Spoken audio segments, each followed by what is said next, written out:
And we are live. Hello, one and all. Welcome to another edition of episode 7 of the Giza Wrestling Report. It's been a long time since I've been able to do one of these, but I'm glad I've been able to set aside some time out of my day to be able to do one of these with you and with me. Tonight, I have a good friend of mine. You know him as NC, Nerd Coalition. NC, I want to say thank you once again for joining me for another video collaboration here on YouTube. Thank you, Dan. Thank you for not forgetting about me. So thank you for having me on the show again. Sure thing.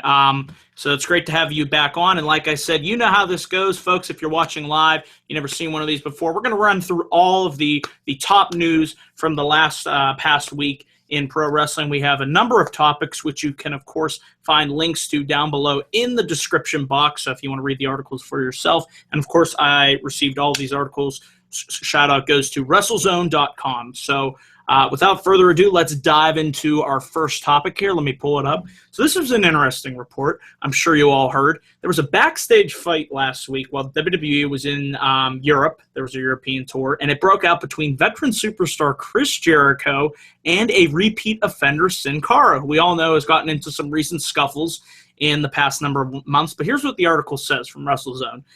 It said that a fight broke out in the locker room during the international tour. And it was between Jericho and Sin Cara. And, there was an issue in July between Sin Cara and Simon Gotch. And, Jericho himself got into an occurrence with Brock Lesnar after SummerSlam. We all know about that. And in a further article here from WrestleZone, it said the fight occurred while the True was traveling from Leeds, England to Glasgow, Scotland for last week's edition of Raw. The report said Sin Cara was making annoying noises while on the tour bus, and he kept making the noises after being told several times by people to stop. This led to Jericho more forcefully telling Sin Cara, just cut it out. And Cara reportedly told Jericho to fuck off, and that's how it starts. Usually words were exchanged. Cara threw wild rights at Jericho before everybody jumped in to break it up. And then this is interesting. Jericho bit Sin Cara's finger during the pull-apart, and Sin Cara was kicked off the bus. So, wow. I mean, second time in the past number of months. And see, what do you think about Sin Cara's anger management issues? I laughed when I read this article. I read it a while ago. I was like, well, Sin Cara just stays picking fights backstage. Oh, my goodness. It could be a level of frustration, I guess, because he's not Hunico no more, or I don't know what it is, but it's really amazing, and it seems like Jericho's always to the rescue when there's something that goes on backstage, whether it's with Brock Lesnar, Goldberg, or Sin Cara. So, when it comes to Sin Cara, it doesn't surprise me at all. No.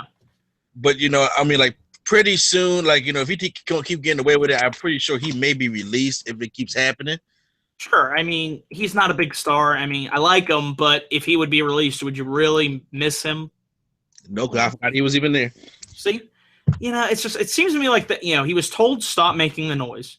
So after you're told a number of times, I respect Jericho for going up there. You have to tell a guy if you tell somebody and they don't listen to you time after time again, you're gonna have to get a little bit more forceful. When he said "f off," come on, I agree. That's uncalled for. So you know what? You get punched in the face, you get your finger bitten. You know what? It is what it is. So I heard he's going to anger management classes, but don't be surprised if you don't see him on this roster for too long. I liked him with the Lucha Dragons, but they're not doing that anymore. So, I don't know. He's in the Cruiserweight division, but they have a ton of other guys. So if he's gone, oh well. He brought it himself. Yes, he did. So anything else you want to say about this backstage scuffle? No, Sin Cara, do better. Yes, definitely. Maybe you need a stress ball or something. I don't know. Work on your anger issues. So let's talk about the upcoming 900th edition of SmackDown Live. In addition to The Undertaker returning, as you have all heard, Edge is coming back tomorrow night for SmackDown Live. He will be hosting The Cutting Edge. And as you have all heard by now, his special guest on The Cutting Edge is going to be Shane McMahon. This is going to be a stacked edition of SmackDown Live. Can't wait to review it and watch it tomorrow night as you all are excited, looking forward to it. But it'll be great to see Edge back. I love Edge. I still miss him. Still can't believe he had to retire, 5 years ago? And it's just like, man. But it's been 5 years already, huh? Yes, it has, and it's just like it'll be great to have him back because it's been a while, since we've seen him. I think the last time we saw him was at Fastlane, and that was not a good appearance. I didn't like that segment with the New Day. That was not one of the New Day's funnier segments. That was actually really bad. So, your thoughts on Shane returning tomorrow? It should be good, or Edge returning tomorrow? Excuse me. Well, you know what? After the abysmal week that we've had of wrestling this past week, I'm actually looking forward to how WWE does their both go-home shows for Survivor Series because they've done a somewhat decent job of getting me actually excited for it. Mm-hmm. So I love Edge. I'm an Edge fan. I'm not saying I'm his biggest fan, but I know because he has the worst spirit ever. But I do like Edge, and I am excited to see what Shane's going to do. I'm more excited to see The Undertaker. Oh, to be honest definitely. with you. Or the episode to show he can still walk. Yes, it's going to be interesting, and we'll talk about that more towards the end in our SmackDown preview, but I just wanted to get this out there. So speaking of, let's talk about viewership information for both Raw and SmackDown. I have the numbers for last week, and I was really surprised to see that despite being a pre-taped edition of Raw, the numbers actually went up compared to last week. So according to ShowBuzzDaily.com, last week's edition of Raw averaged 2.767 million viewers, which was up from last week's 2.60 million viewership average. Here's how the hourly breakdown went.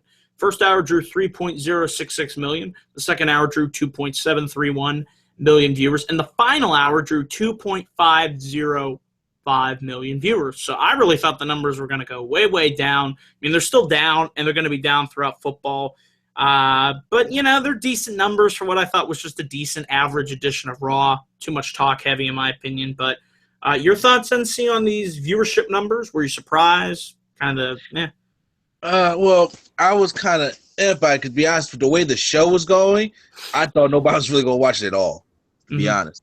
But it really didn't shock me too much because I knew that SmackDown would have a harder time with the election the next night. Oh, yeah, they did. Yeah, it did. So, but I thought that Raw, even though it was Monday Night Football, I thought they had an opportunity to actually try to give us a decent show. Mm-hmm. But, it is what it is when it comes to that. But honestly, it really didn't catch me off guard or surprised by say because honestly, it seems like until the Raw numbers actually start going up, yep. I always expect them every week to start going down anyway.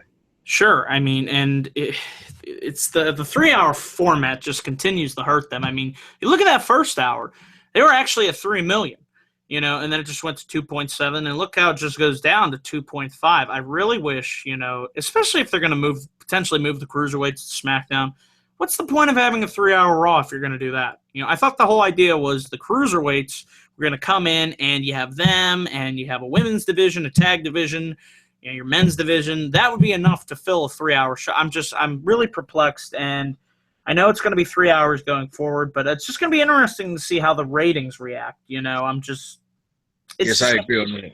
Yeah. So speaking of, let's talk about SmackDown. And like you mentioned, they did get hurt from the election. Last week's edition of SmackDown Live was down from last week. The previous week, it drew 2.187 million viewership. Last week, it drew 1.921 million. This is a new low for SmackDown since the show went live. And the election coverage, keep this in mind, the election coverage took in over 100 million viewers total. So obviously, I think it's a bit unfair. I actually liked SmackDown last week. It was a better show than Raw. But I knew I didn't even watch it live. I was going to watch it after we found out who was going to be president. Little did I know that wasn't going to happen until 2:33 in the morning. So I just ended up watching SmackDown the next day. But I'm not worried about this number. Are you? I mean, I think it would be expected because of the election. Yeah, I mean, like I said, I knew when they were going up, I know they tried to sell it, but no disrespect to Becky or Alexa Bliss, but they couldn't sell that SmackDown enough for people to tune into wrestling opposed to, changing America that night. Yeah. So I definitely expected that to wholeheartedly happen. Now, me personally, I actually fell asleep on both the election and let's just say I had a hard day that day. But I did actually tend to watch SmackDown because my anxiety was not going to let me watch the election all the way through. Yeah, So, it just dragged and it dragged, and when you thought it was over, nope, kept going, going. It was like a 12-hour edition of Raw. It yeah, just basically. never ended. Like, Exactly, that could make an impact. But yeah, ugh. I knew it was going to happen. So Yeah, I like I said, it was a little bit better. They actually advanced storylines in there, but it hurt by the calendar. Nothing they could do definitely. about it. Definitely. So we will probably see. I can guarantee we'll see the numbers rebound tomorrow. We got a loaded show, so I'm not concerned. It happened. Wasn't there a debate? A couple. Was it the second or third debate was on a Tuesday and the numbers went down? Same thing happened for Raw. It was Raw actually. So you know what? The numbers went back up. So no worries here. I can Yeah. guarantee they'll go back up tomorrow for that big edition of SmackDown. Speaking with the theme of talking about SmackDown, let's talk about the announcers change up. They shook it up. They made it into a four-man booth, which was really, really surprising. Tom Phillips has been added to the SmackDown Live announce team. Here it says SmackDown Live has a new addition to its announce team, Tom Phillips. The announcer joins play-by-play commentators Mara Ranallo and David Otunga and color commentator JBL, giving Team Blue a four-man booth every Tuesday at 8. It says Phillips made his debut in 2012 on NXT and blah, blah, blah. He says he's still going to be announcing on NXT. But let me get my thoughts out of the way first. I'm just like, this company, I don't know if it's a new mentality. Have you noticed this? Everything is supersized. We have to have a 3-hour Raw. We have to have how many 4-hour pay-per-views? We have to have a 4-man and it was a 3-man. Now it's a 4-man. I don't. What is more is more? I don't think so. I'm not a fan of this. What about you? I hate it. I first of all, not only are we going to a 4-man announcement because we didn't need 3, we're getting Tom Phillips. Whoop-de-doo. It's like on Christmas morning when you wake up and you want that Megazord, but you get socks. Yep. That's what I feel like when it comes to Tom Phillips. I mean, I like him on NXT, but think about this. He's a play-by-play guy. We already have a play-by-play guy in Mauro Ranallo, if I could get his name right. I just feel like we saw this past week. Didn't you feel like Mauro was less emphasized in a way with Tom being there? I mean, I want to hear Mauro. Yes, I want to hear Mauro, and me personally, this is where we differ. I was not a fan of Tom Phillips on NXT, to be honest with you. Okay. Yeah, I actually, in some ways, I actually kind of like Renee Young a little bit. And for some reason that they have not used her at all, but now it's just going to be that Tom Phillips is going to cloud up what Marta Renato is saying, and then JBL is just going to down talk everybody, and David Otunga is just going to be the quiet, try to be funny mouthpiece, and it's just not going to. It's going to be a clusterfuck. Excuse my language. That's of okay. Everything. You're right. I mean, I just don't see how this can work. Can we? What was wrong with the 2-man booth? I mean, NXT. You notice the difference in philosophy. I love it. It just shows you the difference in philosophies between how Triple H runs things and how Vince McMahon runs things. How many people are on NXT in the booth? 2. Two. Do you notice that? How many special events do they have per year? I believe it's 4. And you even notice with the music, I love this. The musical selections. WWE on the main roster uses all of this pop garbage. I'm sorry, I'm not a fan of. Triple H, it's his show because he's using all this hard rock, metal shit, which I think goes much better fit with wrestling. So I just love the differences. And this just shows this is a Vince call. And it's just like, why a 4-man? Are you kidding me? Like, it's not going to work. And get David Otunga out of there at least. If that would be the one, because he is just, I'm sorry, I think he's awful. I just. Oh, you had to apologize. Why is he there? Somebody tell me.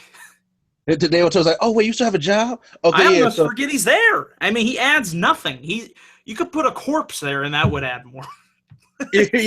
You dead serious on that one? Because no pun intended, but it's just like you can clearly tell he's just reading off the script. No emotion, no. Where's the passion? Where's the excitement? That's what I miss. Mauro, I feel, gives you that. And now we're going to de-emphasize him. I don't get it. I really don't get it. I think it's, it's like, okay, you know what? At least y'all had a decent show going. And now y'all trying to bring SmackDown, SmackDown down with it. Down with Raw. Yeah. There's no need.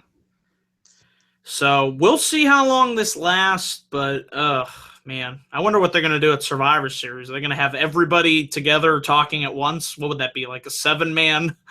Oh, Could you imagine that? oh God.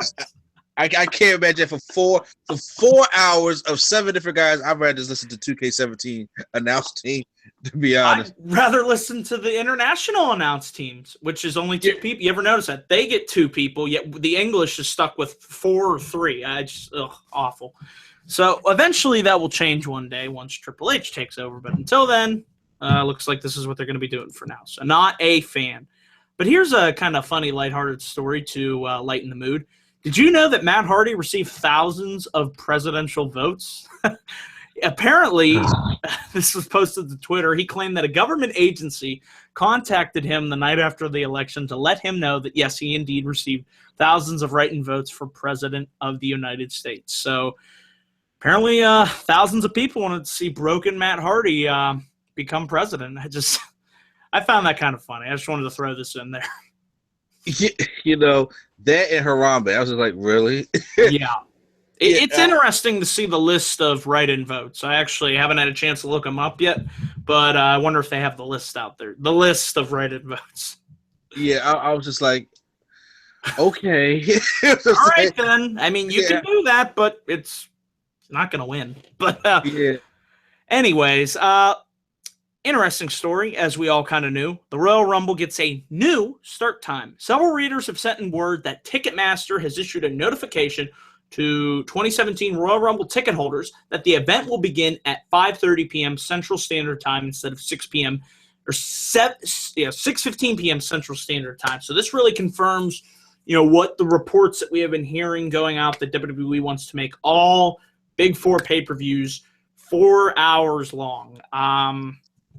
NC, what do you think about all Big Four pay-per-views now going 4 hours long? In 1998, I thought it would be an excellent idea. In 2016, it's terrible. Yep. Because they can't book a show as it is. Okay, and now, what the thing is, I understand them trying to make Survivor Series and the Royal Rumble and SummerSlam be on the level of WrestleMania. Good. They should be. I mean, they should be a big deal. Yeah, I agree. I mean, because these were their Big Four or their Classic Five, whatever area you remember wrestling at. Yep. Yeah, that's what it should be. But to be honest, making the show longer necessarily doesn't make it on the same level. No. I mean, because sometimes you got to start with the little things like, I don't know, booking. I don't know, changing the stage. I don't know. Yeah, doing little stuff like that.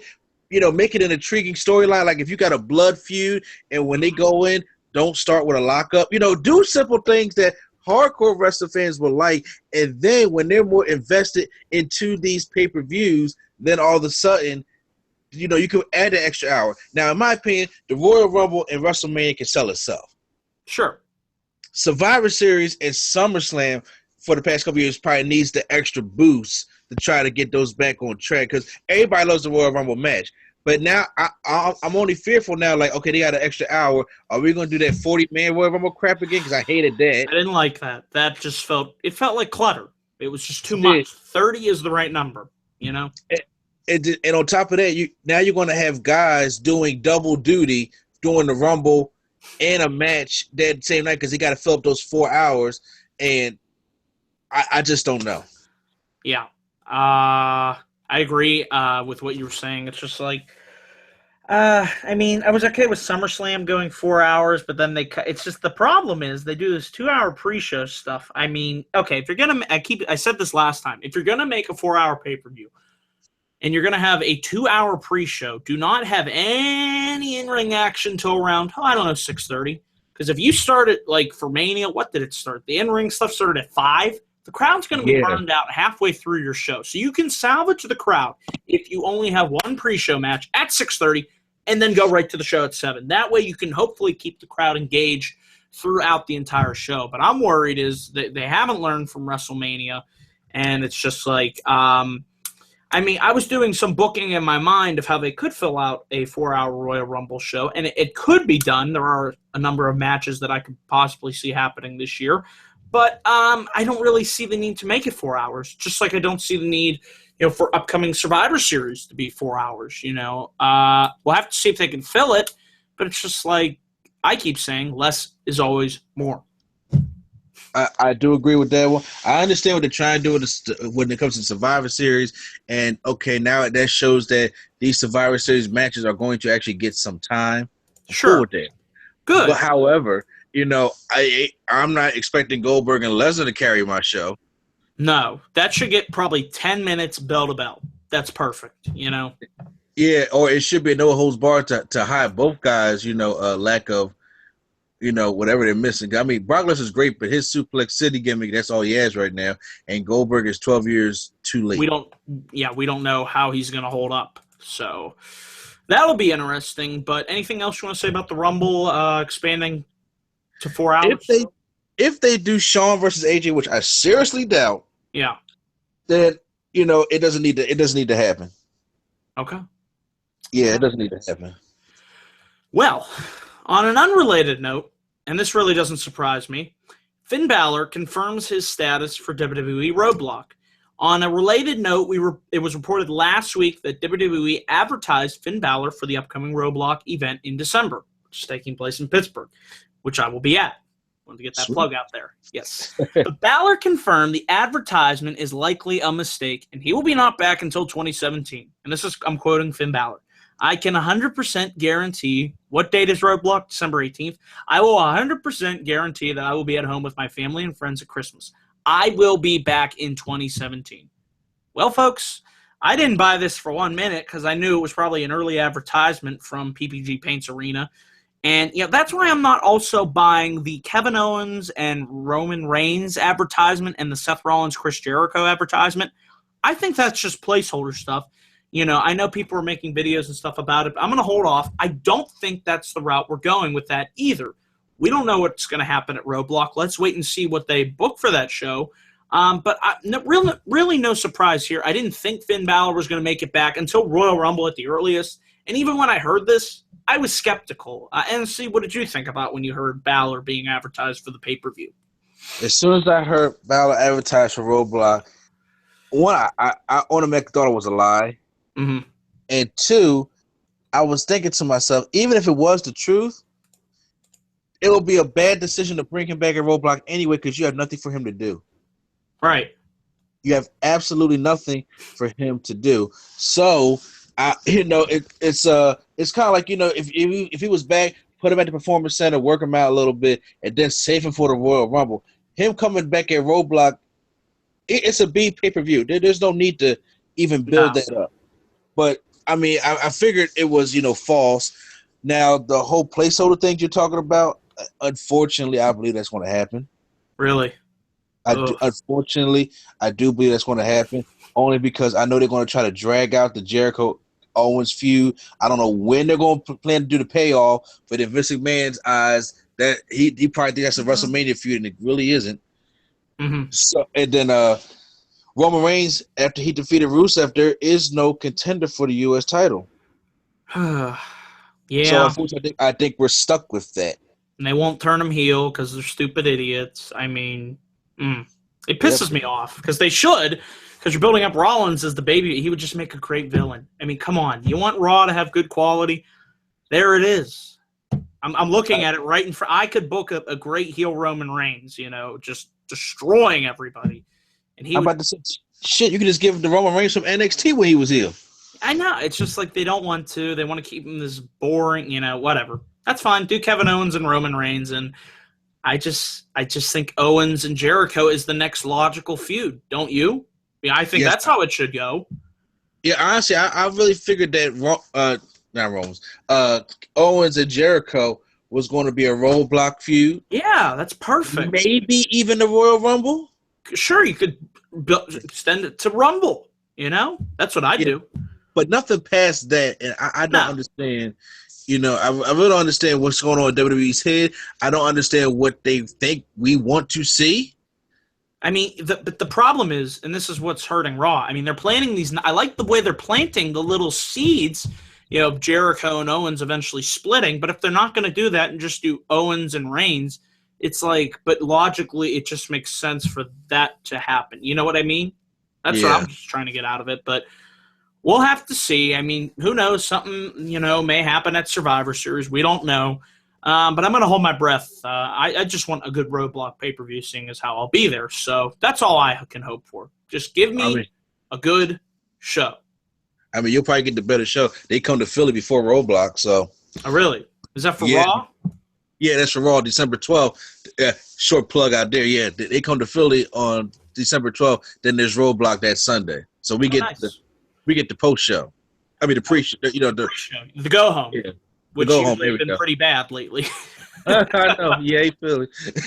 So we'll see. We'll see how all that turns out. But let's get an update, folks, on Cruiserweight Gran Metalik. And it was reported that Gran Metalik, he will be moving to Orlando very close in the near future. He is currently finishing up, or I believe he has finished up, his final appearances for the promotion CMLL later this month. And he will then work full-time for WWE. As you all know, we have not seen Gran Metalik since he appeared last on the September 19th edition of Raw in the Fatal 4-Way No. 1 Contenders match. This is good news. I was wondering where he has been. He had some obviously prior obligations to finish up for CMLL, like Gran Metalik in the Cruiserweight Classic, and I think he will make a nice addition to the new 205 Live show. Cannot wait for that. And see your thoughts on Gran Metalik, and you a fan of him? You excited to see him come back and join the Cruiserweights? I am really excited to see him come back. I actually, was actually happy reading this news because, in my personal opinion, he was one of the most exciting people in the CWC. I really enjoyed it. He made it to the final two with TJ Perkins, and I felt as though that you could have kind of capitalized off of that. They could have. They could have, but he had those other days to finish up. So when he does come back, it will give some other depth so we can stop having, one Cruiserweight Championship match and a 6-man here or a Fatal 4-Way here of just, basically WCWing these Cruiserweights. Definitely. So he definitely brings depth. Yes, he will. And we're going to have Tony Nese, Drew Gulak, Rich Swann, Cedric Alexander, Noam Dar, who debuted on Raw, V. Brian Kendrick, TJ Perkins. Who else am I missing? So I'm thinking off the top of my head. Maybe Kalisto. We'll have to see. But yeah, Sin Cara. There's a lot of depth with the Cruiserweight division. So I look forward to seeing the new 205 Live show. So that'll be interesting to see how that all gels together. But speaking of, let's talk about this. This was a very interesting article, and from that I found this past week. This is WWE's reported pay-per-view schedule plans for 2017. The Wrestling Observer newsletter is reporting that WWE is looking to make a change in the pay-per-view schedule, which is including hosting a few less shows next year than had originally been planned. Thank God. The Observer noted the plans have not been finalized, but a decline in network subscriptions in September, even with 2 pay-per-views that month, was cited as one reason for a retooling of the schedule. Earlier this summer, 7 events would be added to the upcoming calendar, totaling a ridiculous 19 pay-per-view events. But the complete schedule was never announced so far. September, October, we had 2 pay-per-views, and December will feature Roadblock and TLC. After that, the only confirmed events are Rumble, Fastlane, Mania, and SummerSlam. If this is true, I really hope this happens because I don't know about you, but I'm already burned out with 2 pay-per-views a month, and it's only been – the scary thing is it's only been 2 months. Yes, I agree. I'm tired. For anybody out there who doesn't have a YouTube channel and who doesn't have a commitment to try to please everybody, it's hard to do these reviews. Yep. When you got lives going on, when it comes to like every 2 weeks, there's a pay-per-view, then you got a Raw, you got a SmackDown, you got an NXT. And honestly, I don't mind it going back to how it was back in 2005, where you got the Big Four. The Big Four is where they, Raw and SmackDown had a pay-per-view. And each month, just a month, Raw had a pay-per-view and SmackDown had a pay-per-view. Boom. You just saw – yeah, that's it. That's what they should do. Yeah. Instead of trying to have Raw and SmackDown both have a pay-per-view in the same month, and then we got a big – it makes no sense. When it was 2005, you had, okay, we both got the Royal Rumble. Then SmackDown has No Way Out. We both got WrestleMania. Hey, but Raw has Backlash. but SmackDown has Judgment Day, and Mhm. then it went that way and that way until sometime each month. That way you got 2 months, or you got about 2.5 months to build some quality type storylines. So when the payoff does come, the fans will be excited, and it's so everything won't be so rushed in, or you don't have to throw people like James Ellsworth to further the storyline. But I'll talk about that later. Okay. But I agree. I mean, that's exactly what I was hoping would happen instead of this 2 pay-per-views every month. I mean, perfect example. And I don't know if a lot of you know this, but we're coming up on TLC. Guess how many weeks they have to build to that show?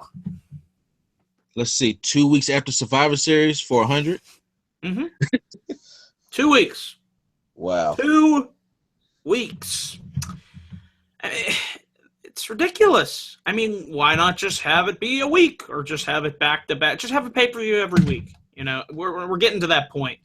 So I'd like to see this happen. I mean, I'd like to see what you said.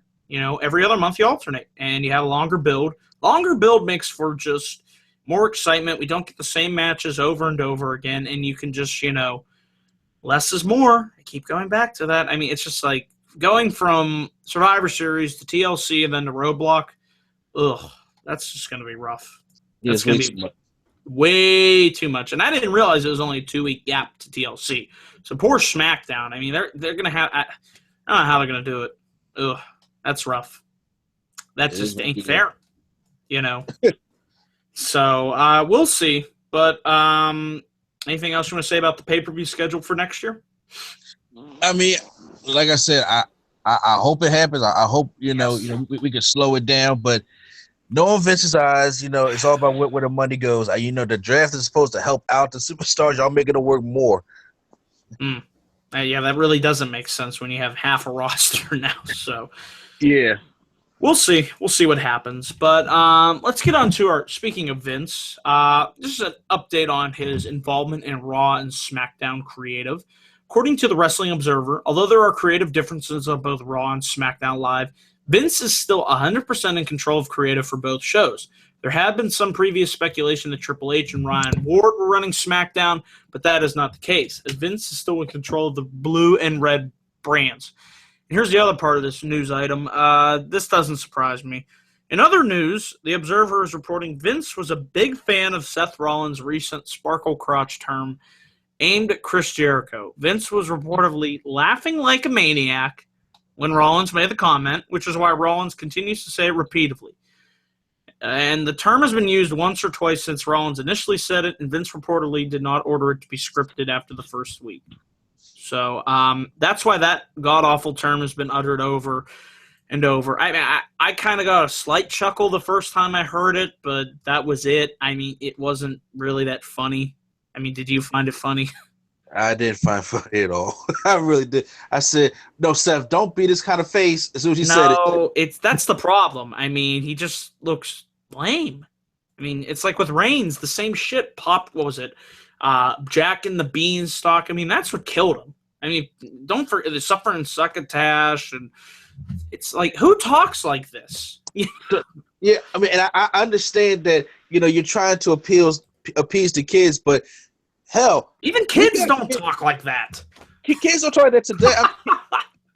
My son knows how to work an iPod better than I do.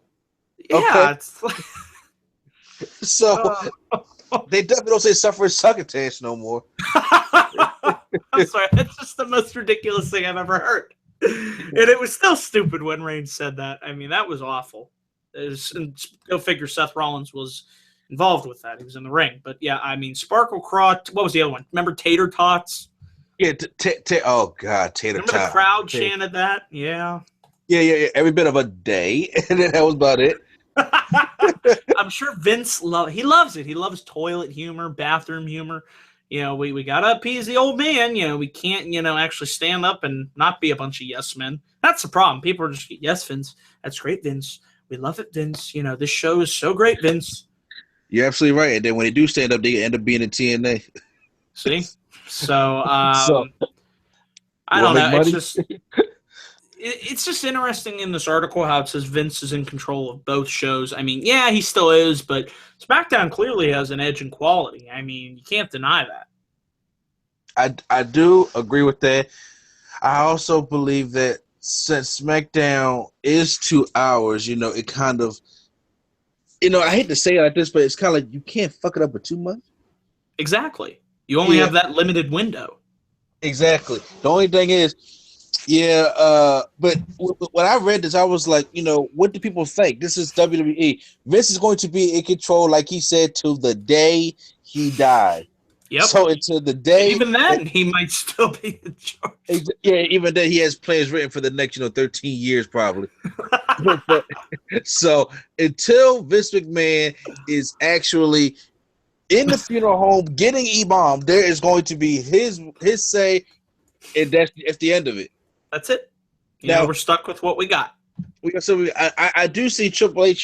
He is actually trying to do some Influence. is pushing new stars and things of that nature. But at the end of the day, we know who the boss is. We know what the outcome is going to be, and Vince McMahon is the final say. That's it, and it's not going to change any time soon. So speaking of Vince, this ties in nicely to this next article. This is a report about backstage news on who is blamed for the lackluster reaction to the women's Hell in a Cell match finish. According to the Wrestling Observer, a source within WWE Creative said Vince did not believe Charlotte winning the women's title in the Hell in a Cell match is not the reason why the finish of the match did not go over as well with the fans. Instead, McMahon blamed Sasha Banks for the lackluster match finish.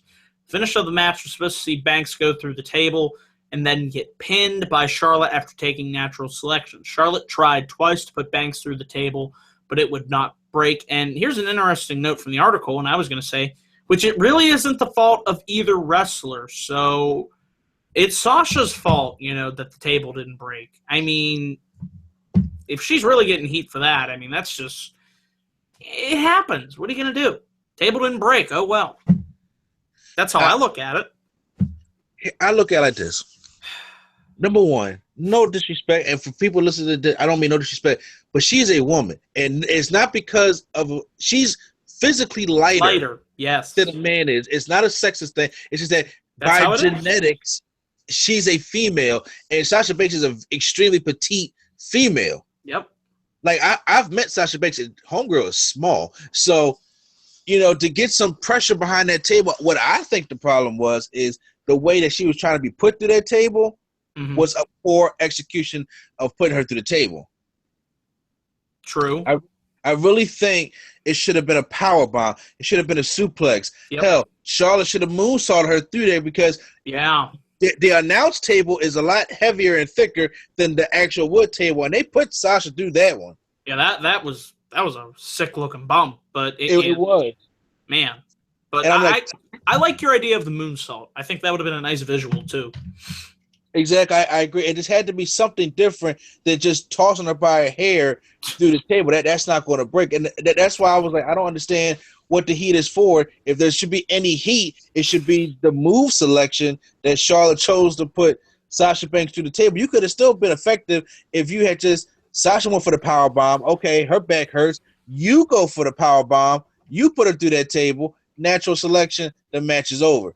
And honestly, with that even happening, the fans still would have been quiet. And did we forget that Sasha botched the table spot too? Yeah. There were a couple botches in what I thought was a good women's match. I liked the effort. The effort was there from the women, but those tables, that's really what, that's really what hurt the flow. And I hope we don't see a women's TLC match. I don't think that would turn out well, but I heard people talk about that, and I am not for that. Yeah, I don't know. Like, it's nothing against them. I'm not being sexist or anything, but, they are lighter. Some of them are. Nia, she's a big girl. She'll go through the table. Charlotte, I think, could go through the table, but, like a Bayley or Sasha, they're a little bit smaller in complexion, and, I just don't know if they can. It's just not their fault. It's just the way they are. Their bodies are. So, we'll see. We'll see. But anything else you want to say about Hell in a Cell?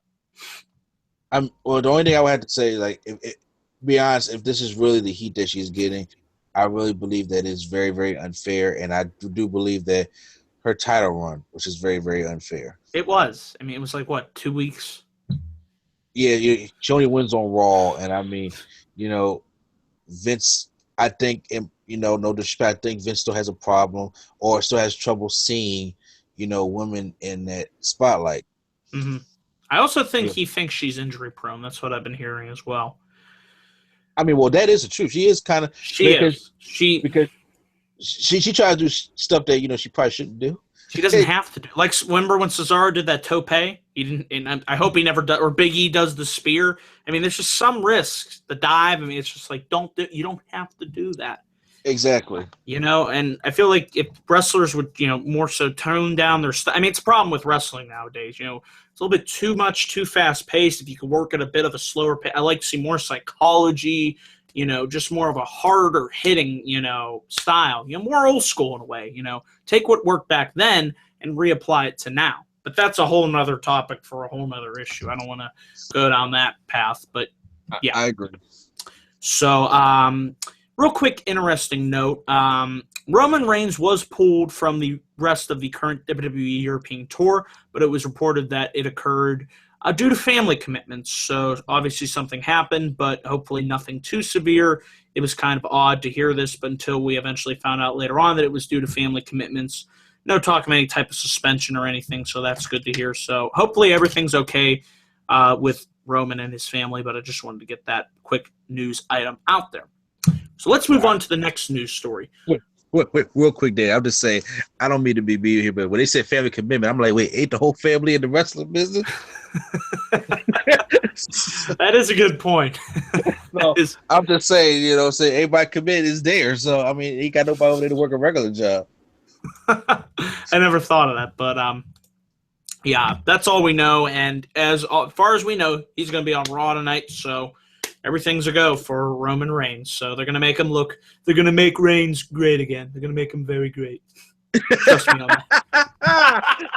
I was holding back, but we're going to get he's coming up in a later article, as you can see, but just wanted to throw that in there. Speaking of controversial figures, Hulk Hogan reportedly in talks with WWE officials. And was he recently filming content for the network? As noted, Hogan appeared on Eric Bischoff's podcast, and he denied comments recently made by his daughter Brooke, in which Brooke said WWE wants Hogan back for Mania 33. Hogan told Bischoff the following: "Well, brother, if I don't bring it up, nobody will. So anyway, Brooke's running around on TMZ and made the statement about me and wrestling and WrestleMania, brother. But for the record, brother, she needs the big boot to the head. I haven't talked to nobody about WrestleMania. I just need to put that to rest. I asked Brooke, what are you doing? What are you doing, brother? She goes, oh, well, I'm just starting it up. I said, thanks, Brooke. It was kind of funny, brother. I said, no harm, no foul. It was all in good fun, brother. According to PW Insider, Hogan was actually working in New York City 2 weeks ago, and speculation is he was filming WWE Network content. Additionally, it is being said both Hogan and WWE have been in talks about how the two sides can begin working together. Do you see Hogan returning at WrestleMania 33? I, for one, think that's where we'll see him come back. Well, Hulk Hogan just called me. He says he apologizes. Good. So I said, all right, well, call me later when you mean it. No, I understand, things happen, I'm saying? I'm not one of those over, sensitive guys, and, Hogan should be taken out the Hall of Fame. I mean, this shit happens on a daily basis. It's what it is. It does. I would say this. I do think that in Hulk Hogan's case, and for people who don't know me, yes, I am an African-American guy. So I do think that it was just a matter of just angry. Mm-hmm. Trust me, it ain't like he's the only wrestler that said that word before. Okay, trust me.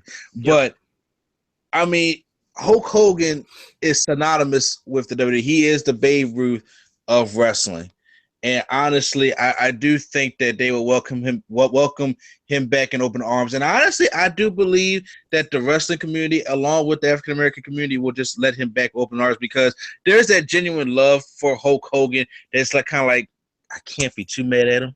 I mean, he fucked up. We all say things that we shouldn't have said, and we have to apologize, and that's what he did. And time heals all wounds. So, like you said, I just think it would be the right time, the right stage, biggest show of the year, and it's in Florida, where he lives now. So, Yeah. Yeah, I mean, hey, like I said, if Hulk Hogan comes back, I'm not going to be on the screen and just be like, oh, this guy. It's Yeah. Hulk Hogan. I'm like, okay, it happened. Mm-hmm. He apologized for it. Try to let it happen again. But Yep. I can't make you feel the way you feel. But like I said, it's no big deal to me Okay. Okay. anymore. Let's put it that way. Yes, the time has passed, and he was fired. He suffered consequences. It wasn't like they kept him on. No, he was gone. He was removed from every mention on the website. So he had a penalty to pay, and it'll have been almost 2 years coming up on that.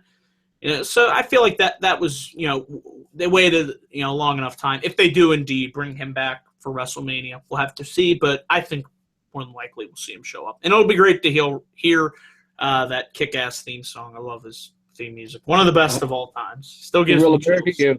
we Yep. definitely need to hear that now. That is just a killer song. So Uh-huh. speaking of America and this country, this is the only story I'm going to relate to Donald Trump. But as you know, probably heard that Joey Styles was fired from Evolve following a Donald Trump related joke. Former WWE employee Joey Styles was fired by Evolve's Gabe Sapolsky after making a Donald Trump-related joke during last night's Evolve 72 pay-per-view. Styles said the following to announcer Joanna Rose, but stopped before the sentence. Here's what Joey said. Joanne, you look great tonight, and if our next president were here tonight, he'd want to grab you by the pussy.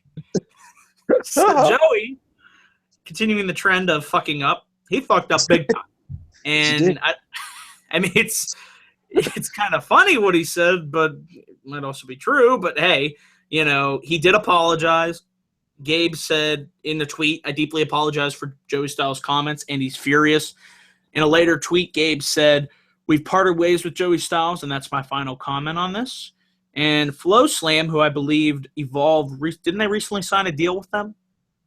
I believe they did. Says, this is what they said. We do not support or condone Joey Styles' remarks tonight in any manner, and we support this decision 100%. So, and see, what do you think about Joey, what he said, and the fact that he got fired, and, how this relates to Flow Slam, the deal they just signed? Yeah, I don't really know too much about Evolve, but I wanted to throw this story in there because I do know about, I know who Joey Styles is and what he's done. So, your thoughts? Okay, bear with me. This, you know what? Now I understood what Joey Styles meant when I met him at House of Hardcore a couple months ago. He says, yeah, I can't be on your podcast because I may say something to get me fired. So, noted call. So I said, oh, Joe, all I want you to do is open it. Well, we see he can't even say something without getting himself in trouble. And I'm like, man. I know Joey Styles has that Jim Cornette type. I said the hell I want, but I was like, I think that was too much too soon. Yeah.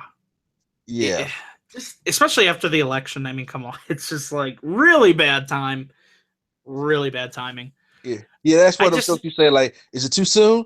Type thing, and yeah, it was. And I don't think Gabe really had a choice. I mean, they just signed this deal with Flow, and I think, if they wouldn't have fired him, they said no political, they don't want any political talk on this. And Joey crossed the line, and you know what? You have to, that's the company's rules. I mean, yeah, was it probably PC?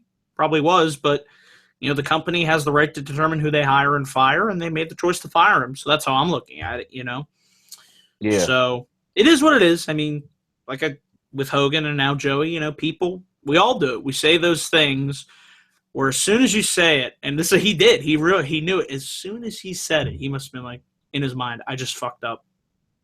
And that's one of the worst feelings. I've done it. And it's one of the worst feelings, just saying something and you're like, oh, I shouldn't have said that. It stinks. It really does. But it is what it is. So we have one more article here before we get into our Raw and SmackDown previews. This is a really interesting report. WWE officials reportedly very much want a top UFC star. According to last night's Wrestling Observer Radio, WWE officials reportedly very much want UFC featherweight and lightweight champion Conor McGregor to appear on WWE TV at some point. As noted, Triple H was in attendance for UFC 205 last night, during which McGregor defeated Eddie Alvarez for the light weight title to become the first ever simultaneous champion in two UFC divisions. McGregor began to stir the pot regarding a possible WWE appearance, earlier this year when he took shots at WWE wrestlers being absolute dweebs, and he took particular aim at WWE stars John Cena and Brock Lesnar. McGregor pulled no punches when speaking about Lesnar and WWE talent, saying, "For the most part, those WWE guys are pussies." There's that pussy again. They're messed up pussies, if you ask me. On John Cena, McGregor had the following to say. What's the main guy, John Cena? He's 40. He's 40 years of age. He's walking around in a luminous orange T-shirt and a headband talking about nobody can see him. We can see him right there. He's a big, fat, 40-year-old failed Mr. Olympia motherfucker. We did note back in August before SummerSlam that McGregor's comments were not a work and were not part of some storyline being set up by WWE and UFC. Dave Meltzer added people in WWE were told not to respond to McGregor's remarks, and those superstars who did, including Banks, Reigns, Ric Flair, Sheamus, and more, did so on their own accord. Meltzer noted there is no angle for sure right now, but said that, of course, could change in the future. Meltzer also alluded to McGregor's rant possibly screwing up a big business deal between UFC and WWE and that the deal is falling apart. Meltzer did not add any further detail on what the potential deal between the two companies can be. So with all that out of the way, we'll start with you, NC. What do you think about this report that officials are interested in Conor McGregor down the line coming into the company? I had to ask the officials the question, why? Like seriously, I mean, does he get good heel heat? Absolutely. But me personally, I there's no need for him to be there. Me personally, don't walk a mile like JR said. Mm-hmm. You ain't never wrestled a day in your life before, so don't come here and say all the shit you said about wrestling. Then all of a sudden I'm interested because you can make a great heel. If you don't disrespect the sport, you're not going to put much into it. Mm-hmm. And I personally don't want him over here.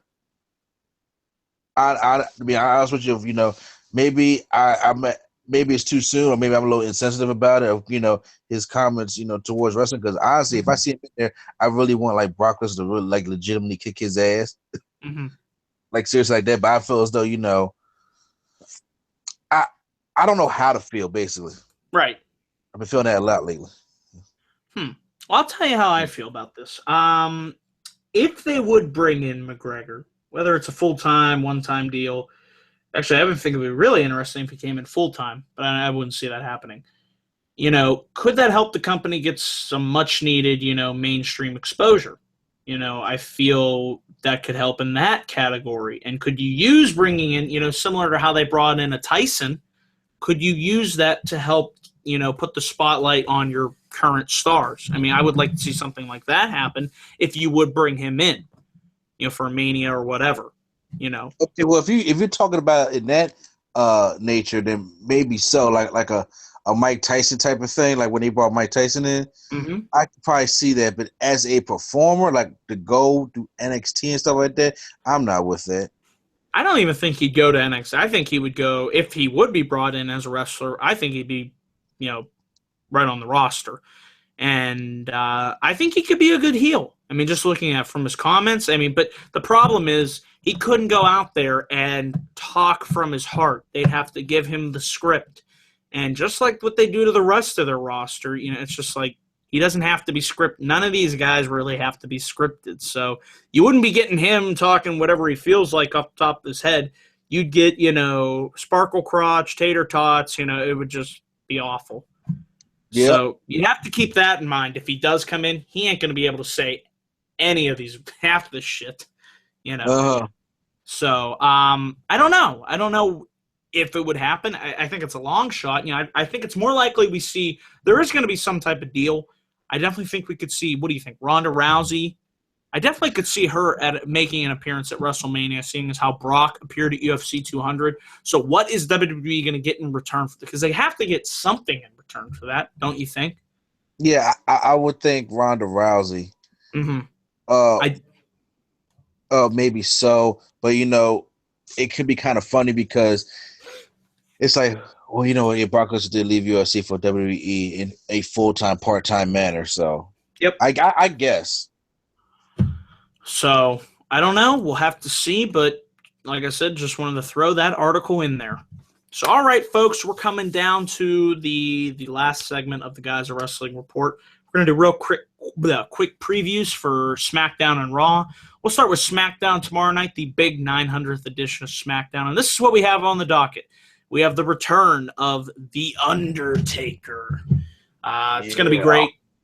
NC, what do you think we're going to see from Taker tomorrow night on SmackDown? Why do you think he is going to be there? Undertaker is going to be there to help Kane fight off the Wyatts, because I see the Wyatts jumping Kane along with Randy Orton, and then The Undertaker is going to come make the big save to close out the show. That's my honest to God guess. That's a good prediction, and we could see that happen. I'm going to throw you a curveball here. I think we see the potential seed being planted. I don't think we're getting AJ versus Michaels. I think we're going to get AJ versus the Dead Man at the Royal Rumble for the title. Woo! What do you think of that? I think the seed is planted tomorrow. We'll see. Okay, well, honestly, how I think of that, I do love it, and I do love, your idea of that. Do I love The Undertaker in his condition now to go against AJ Styles? Yeah. Well, but we had to say.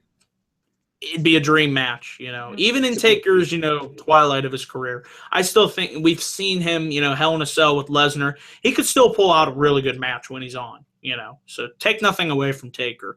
The Shane match, that was what it was. So, but I don't know. He looked in pretty good shape when we saw him at the the Cleveland game. So Yeah, the Cleveland game, yeah. He looked in really good shape. So we'll have to see what he looks like, his appearance tomorrow. But that's my prediction for Taker. So. Gotcha, yeah. I like it. Thank you. We also have, like I mentioned, Edge with the Cutting Edge returning with special guest Shane McMahon. So I'm interested to see how that segment goes. It'll be interesting to see what Shane really has to say. I mean, what do you think we're going to get out of that segment? It's the Invasion Part 2. No, I'm playing. Honestly, he probably is going to do, the generic, I'm on Team SmackDown. We're going to lead the team to victories, stuff like that. I don't really see it being anything big, like some big shattering news. Right. I just think it's there to be the roar, like, oh, okay, we're going to see Edge. Edge is going to crack a couple jokes, celebrate SmackDown 900 episode, probably give a little video package of what Shane can do in a match type thing. But I don't think it's going to be nothing that's going to be like, oh, whoa. Yeah, type thing. I think that's going to be where the Undertaker and neck comes in. Definitely. And then finally, we have The Miz versus Dolph Ziggler for the IC title. It should be a really good match. They've always had really good matches, and I like the fact that Daniel Bryan floated. I don't know if this has been official yet or if it's not been, but if The Miz loses, would he possibly be traded to Raw? I don't know if that's been announced or if that's just kind of talk. Have you heard? I have not heard too much about that, but I did hear that there was a possibility of that happening, and it's kind of bittersweet for me because what I love Sami Zayn and Cesaro, people out there to come to SmackDown, but what The Miz has done on SmackDown, especially on the mic, I have enjoyed, and I would hate to see him go over to Raw, where I just think he'll be lost in the shuffle again. He would. I've been loving what The Miz ever since, even when Maurice came back, I love the pairing. I love his arrogance, his cockiness, that great promo he cut on Talking Smack. His feud with Ziggler has been great. One of the best feuds of the year, and we'll have to see. But actually, looking on the website here, somebody mentioned in the live chat that maybe it's the Talking Cutting Edge segment. It says here it's going to feature everyone from Team SmackDown. Oh, well, that should be interesting. I'm looking. Yeah, here's the graph. It has everybody. Okay, so it's not. I wanted to get that right. Just wanted to make sure it's going to be feature Orton, Wyatt, Styles, Ambrose, Shane, and James Ellsworth. So okay then. Never mind. God. Huh. Daniel. I'm just making sure I get this right. Okay, yeah. It's going to be everybody, so never mind then. Thank you for the correction. Daniel, I have a question, if you don't mind. Sure. Your thoughts on James Ellsworth? hmm Honestly, I could see why some people are annoyed with him and the fact that he's being inserted into the main event program. I'm not annoyed with him yet, but I would like to see the focus be on Styles and his opponent. And I don't know. I mean, I can tolerate him. I think he's kind of funny-ish in a way.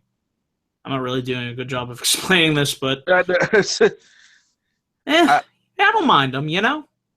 uh-huh. I personally hate the guy. Okay. I really do. I don't like that. I think this past SmackDown, especially with his Team SmackDown coming out and James Ellsworth coming out, they're sticking this guy in here because it's like, oh, he was a comedy act, and all of a sudden he's getting big. This man's been the main event for SmackDown for the past 2 months, and we got people like Baron Corbin who I do not like, but honestly, the way he went out on SmackDown this past week was terrible. Mm-hmm. Was terrible, and Apollo Crews losing to Kurt Hawkins, but yet we have James Ellsworth in the main event 6-man tag match with that bothers me. I see your point. There's other guys that should be getting that opportunity, and I am perplexed at what they're doing with Crews.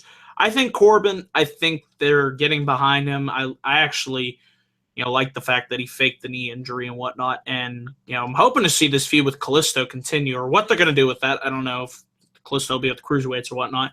But they definitely need to do more with Apollo, and Corbin as well. But I see your point. I see your point. Yeah. So, what do you think about maybe they turn Ellsworth heel and he's a lackey for Styles? What do you think of that? No? Honestly, no, because I want to see him on the screen. Honestly, what I would have loved is Dean Ambrose, Dirty D, someone on the stage, maybe get a little heel heat behind him. That's what I thought they were going to do. It seemed like they were teasing that, but they didn't do that. It was a funny idea for the past couple of weeks, but sure. For this guy to take main event spots from these other superstars that are actually trying, the SmackDown would be the land of opportunity. I get it. He had one No Chin Music. Then, in my personal opinion, what he does doesn't make sense at all. Dean tells you to go stay in the back. Why are you rushing to come out there to do what? It's like, why are you so interested to get attacked so Bray Wyatt can look strong? Going over James Ellsworth. He has one shirt that's being sold that I didn't buy because I'm not wasting my money on that. And I do not get the hype. I do not get why everybody is behind this guy when you have other talented guys on this roster, whether I like them or not, that could be put in this spot. Nobody's heard of Apollo Crews. Baron Corbin looks extremely shitty after SmackDown. Kalisto finally looks like a badass for something. Jack Swagger came over to SmackDown and he's gone all of a sudden. Yeah, I was like, okay, but yeah, we have to make rooms for this Ellsworth guy who is going to be the mascot. Really, this is what we're doing. So we got a mascot over here, and then we're going to have, I don't know who's going to be really, why is he there? So when you see this 5-on-5 at Survivor Series, and you see Team Raw on Team SmackDown, and Ellsworth in the corner, what the fuck is he there for? To get the shit beat out of him by Braun Strowman? Yeah. Welcome back. Welcome back. Watch. That's what's gonna happen. I'm calling it now. You know what I'm saying? If I had the money, I would personally pay Braun Strowman to literally throw him out the arena from the ring. It's How about possible. through the roof? He just chuck. Yeah, he's chucking up there, and I'm like, we don't see him ever again. It's like, they didn't make Gilbert a big star. Why are y'all doing? They didn't make the Brooklyn Brawler a big star. Why are y'all doing this with Ellsworth? Okay. But that was my mini rant. I apologize for hijacking the show. That's all right. We're back on track. Yes. So, anything else you want to say about SmackDown 900 tomorrow? I'm excited to see it. Should be a good show. Now, in 23 minutes, Raw is coming on the air. So real quick, let's get into our Raw preview for tonight's edition. We got a huge, can't wait for this, face-to-face Goldberg, Lesnar in the same ring at the same time. Look forward to seeing what these two badasses have to say. It'll be the first time they've been face-to-face since what, WrestleMania 20? Yes. So I'm looking forward. I hope we need a big pull-apart brawl. That's what I want to see. Just have these two beat the holy shit out of each other. You know, that's all you got to do. So I agree. I definitely agree. I really think that this should be a pull apart brawl. But then I do understand because I was listening to some wrestling podcasts like the Ring Rust Radio where they were saying that maybe you should they haven't touched for 12 years, so maybe they should just hold it all. You could because you never know. Like Goldberg tripped last week trying to give Rusev a knee, so I'm like, uh-oh. You don't want to risk a potential injury, and there goes your match. Yeah, either that or you don't want to risk Goldberg looking bad. Yes. Or things like that because you're trying to sell it. So it's 15. It's 6 in one hand, half dozen in the other. I'm not sure. Me personally, I will if they don't touch, I'm okay. If they brawl, I'll be happy with it regardless. But seeing them face to face on the same show is going to be great. Yes, it will. So so I don't know if they're going to start with that or end with it. So I think they'll either start or end. That's how I think it's going to go down. Okay. We also have on the show, I think this is where we're going to get a big announcement. Daniel Bryan and Shane McMahon are coming to Raw. I don't think they're just going to come up and show up to Raw for no reason. I think this might be at the time where we announce a huge stipulation for the winning brand at Survivor Series. I think we'll finally see the rumors of potentially 2 superstars being drafted to the winning brand. I think we could see a stipulation like that being added. Maybe the winning brand gets a trophy. There has to be something that ups the stakes to Survivor Series because it can't just be for bragging rights. It has to give it a little bit more of a punch because while I'm looking forward to the elimination matches, I want to see it upped, up the ante. What do you think? I agree very much so. I know there was a rumor going around about them doing if Raw or SmackDown wins, they get 3 people like via trade, or they just get 3 people from the respective shows. Kind of like how Kalisto and Brian Kendrick's going to go at it, and the whole division is on the line. Don't make sense, but okay. Sure. Yeah, but so I think it's going to be something add like that. Okay. So we'll have to see what the announcement or what goes down. And speaking of, I have in my preview, we'll have to see will the cruiserweights go to SmackDown Live at Survivor Series? As you know, it's going to be Kalisto versus Brian Kendrick, with the stipulation being Kalisto wins, he becomes cruiserweight champion, and the cruiserweights get moved to SmackDown Live. I don't know if we see that happen. I mean, it would make sense seeing as how the new 205 Live show is airing after SmackDown in the same arena, but then what do you fill the 3 hours of Raw with? It's just like I don't know if I see it happening.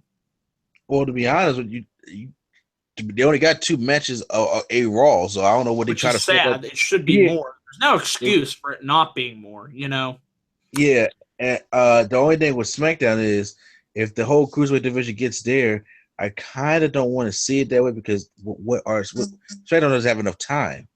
Right. I mean, I don't know. I just don't know how that would work. That's a good point. Yeah. And then another tab I have here in the preview, will Sami Zayn bring the IC title to Raw? Now, if the Cruiserweights would go to SmackDown, which I don't see happening, that would mean that the IC title, wouldn't that mean that would go to Raw to fill that gap, I guess? I don't know. I don't think that would work either, having both IC and US. I don't see them do. I just think the Cruiserweight's going to stay on Raw, IC title stays on SmackDown. That's just how I think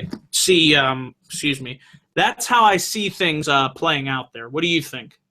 I agree, and because that way, if the Cruiserweight Championship was to come to SmackDown and the Intercontinental Championship to go to Raw, there's no really truly mid-card title for SmackDown because you have to be 205 and under for the Cruiserweight title, and that leaves people such as Dolph Ziggler or The Miz or whoever depends on staying there, that they have to get shot to the main event scene, and then now you got so many people that's in the main event scene that you don't have no type of mid-card title to help put guys over, such as these guys or the Apollo Crews of the world. Somebody mentioned in the comments section, if Sammy wins the title and it moves to SmackDown with it, I don't see that happening, though. I think if he would win the title, they'd have the title go to Raw, but I don't see it where Sammy wins and then goes to SmackDown. Do you? No, would I like it? Yes, but do I see that would be great. No. Yeah, I just don't see it happening realistically. So, that's it for our Raw preview, and for this edition of the Giza Wrestling Report. Raw comes on the air in 18 minutes, so we've got to get ready for that. And I want to say thank you again and for joining me for another one of these Giza Wrestling Reports. It's always great to do a video collaboration with you, and of course, you can get a plug in for your channel. Thank you, Daniel, guys. So, guys, make sure to check out the Nerd Coalition. We got a lot of WWE 2K17 gameplay. I just started Universe Mode, which has actually been more fun in my career, believe it or not. Nice. So, yeah, check that out. Daniel Geyser has started Universe Mode, and I loved his impression, and he stopped, and it broke my heart. So, I got to get back on that. I'll try and get another one of those uploaded. Don't worry, I'm working on it. Yeah, it's been great. Make sure you guys support this brother right here. Make sure you guys check out Daniel Geyser, the Giza Wrestling Report. Make sure you do all that, and check out when I get back on track with it. No gimmicks needed. Podcast, which is my personal podcast, what we do this week, where we're going to be doing the Survivor Series preview. So make sure you stay tuned for all that stuff, and that's pretty much all I have to say. All right, guys, this is it. And like I said, 17 minutes, Raw will be on the air. So afterwards, I will be back up here for my live Raw review at 11:10 p.m., breaking down the final Raw, the go-home Raw before Survivor Series. And I got a ton of great content coming to the channel this week for Survivor Series week, so stay tuned. It's going to be a great week to be a fan for pro wrestling. So that is it, guys. I am out. I will be back up later on tonight, and I will see you all there for my live review. Till then, guys, thanks for watching. Take care and enjoy Monday Night Raw.